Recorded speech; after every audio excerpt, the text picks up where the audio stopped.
Green banks and state renewable portfolio standards.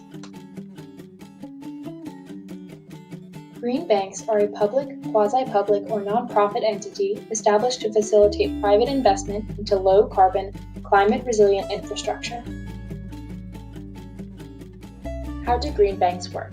States can establish green banks by using proceeds from a carbon tax, sale of emission credits, or other levied fees, such as a surcharge on utility bills. The green bank can then leverage public funds by attracting more private investment to clean energy projects. Green banks recycle public capital so as to expand green investment and hold taxpayers harmless. Some examples of green banks. In the United States, green banks have been established in Connecticut, New York, Hawaii, California, Rhode Island, and Montgomery County, Maryland. The Connecticut and New York green banks have invested nearly $600 billion so far in clean energy projects. Renewable portfolio standards. Renewable portfolio standards are a regulation requiring an increased production of electricity from renewable sources. On the federal level, it is often called a renewable electricity standard.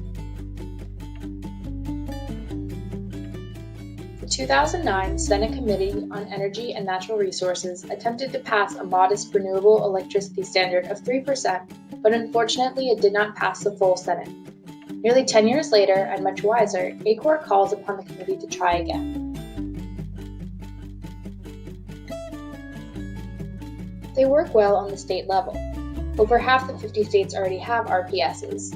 In California, they elected to increase theirs early, aiming to have 50% renewable energy by 2030.